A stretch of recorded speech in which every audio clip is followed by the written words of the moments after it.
form could foil Madrid's top transfer targets. Pogba prepares for a summer departure. Jose has his eye on Ramos. Costa wants out at Atletico and a transfer roundup. All coming up on today's OneFootball Daily News. As I'm your host, Angelina Kelly, let's get into it.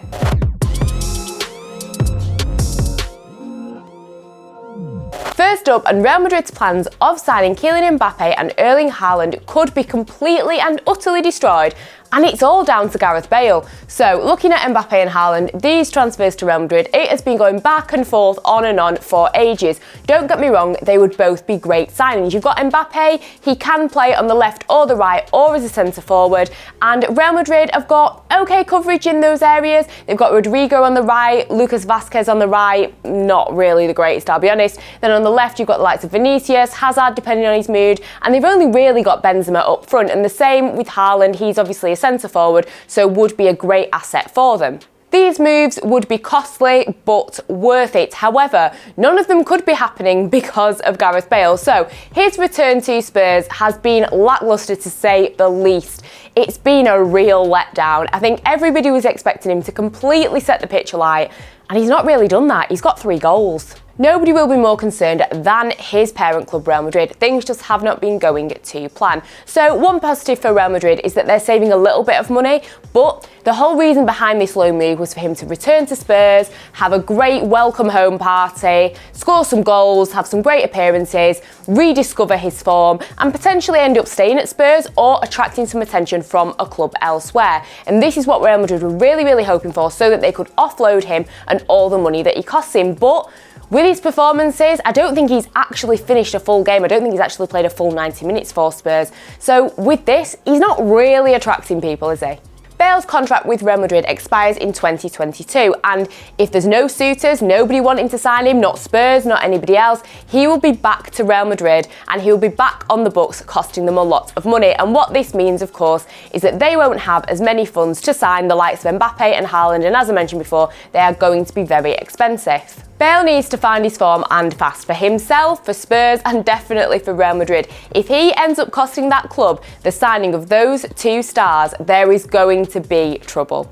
Next up, and it's no secret that Paul Pogba and Manchester United are not getting on very well, and it's looking like he is set to leave the club in 2021. Now, all signs point to Juventus. It seems like that's where he will be going, but before he departs, Manchester United are reportedly going to be setting some terms. Now, we're not too sure what these terms are yet, but reportedly these will have to be met before he leaves the club.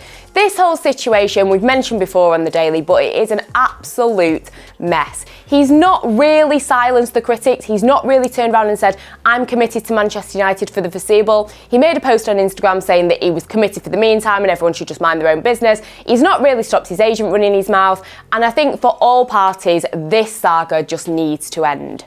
One option for Manchester United in this deal, if he does end up going to Juventus, could be a swap. But I'm not too sure if they would actually end up getting a player that they really want. You've got the likes of Adrien Rabiot, Aaron Ramsey, not top players that I think they would want. Maybe Paulo Dybala.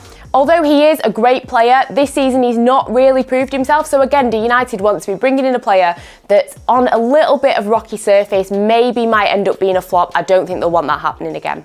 And also, this deal won't be happening in January. It's more than likely going to be happening in the summer. And by that point, who knows what kind of player Ole Gunnar Solskjaer will need. Maybe Harry Maguire might have lived up to expectation, proven why they spent so much money on him. Maybe Anthony Martial will have found a little bit of form. Maybe Edison Cavani could be going for the Golden Boot. Don't really think so, but you never know. So who knows what could be happening with Manchester United. If they manage to actually find some form and the players manage to rally and prove why they are Manchester United players, then they might not even need a swap deal and they might just want the money for Pogba so that everyone can move on and get a fresh start. For those of you that haven't seen it, I had a little bit of a rant on this one on our dark format, so make sure that you click here to check that one out and see what I had to say on the Pogba situation. And next we're going over to Spurs, and Jose Mourinho has got his eye on Real Madrid's Sergio Ramos. Now, Ramos has been at the club for nearly 15 years. He's an absolute legend over in Madrid.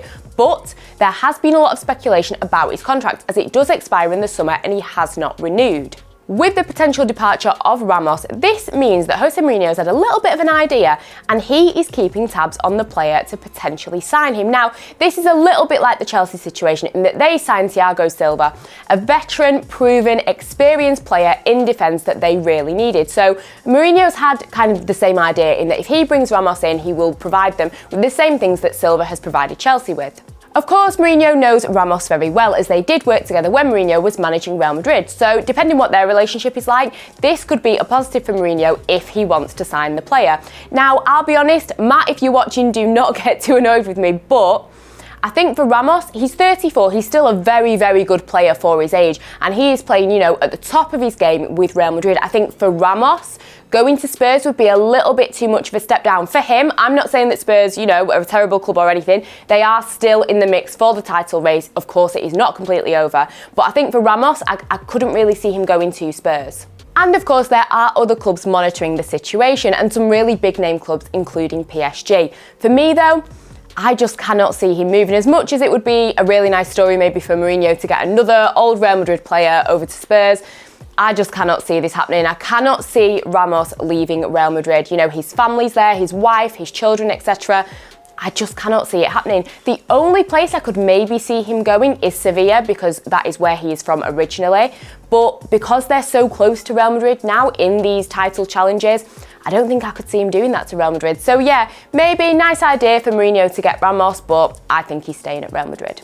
Sticking with Madrid now, and we're going over to Atletico Madrid with Diego Costa, who has made a formal request with the club to cut his contract short, which expires in June 2021. Now, he says that the reasons are due to some family issues, and since the Christmas break, he hasn't even returned to training. Since his return to Madrid in 2018, since he left Chelsea, things haven't really gone to plan. He was brilliant with Chelsea, but since his return, there's been a lot of injuries and not a lot of goals. The thing is, for Madrid, he is one of their biggest earners, so in some ways to get him off the books would free up a little bit of money for some transfers, as they were already in the market for a striker, as the only really reliable one that they've got regarding goals is Luis Suarez, and he's had his own injury issues. Now, Atletico Madrid are reportedly looking at Arkadiusz Milik from Napoli as a replacement, but it's actually Arsenal that are looking at Costa and to bring him to the Emirates. Now, for me, this one's a little bit of a strange one. Arsenal, they need a striker, yes, they need goals, but is Costa going to be the man for the job? I don't think so. Yeah, he might have been great last time he was in London, but like I mentioned,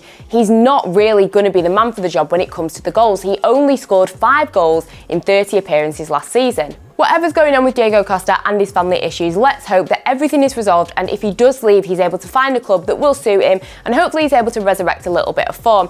Another reason why I can't really see this Arsenal deal going ahead is that they've already lost one player, Thomas Partey, to them, and apparently they weren't really happy about the way that transfer went down. So yeah, cannot see Atletico giving up another player to Arsenal. And finally, we have our transfer roundup. This is where I take a look at some of the other news and transfers going on in the footballing world. And first up, Liverpool's Divock Origi could be making a move to Inter Milan. Speaking of Milan, AC Milan are reportedly linked with Crystal Palace's Wilfried Zaha. Now, I did a video talking about Zaha and some other players that I felt needed an upgrade to a better club, so click here to check that one out. Last night, Manchester City's fixture with Everton was postponed. This was due to the number of coronavirus cases in the Manchester City camp. Everton have come out saying that they want a full report as to why the game was postponed just 4 hours before kickoff. And finally, with the reports yesterday that Lionel Messi could be looking at a move to the MLS, he could be making the move to Inter Miami with his friend Luis Suarez, but it won't be happening until 2022. So that's everything for today's OneFootball Daily News. Check out all the other content that we have got here, and until next time, I will see you guys later.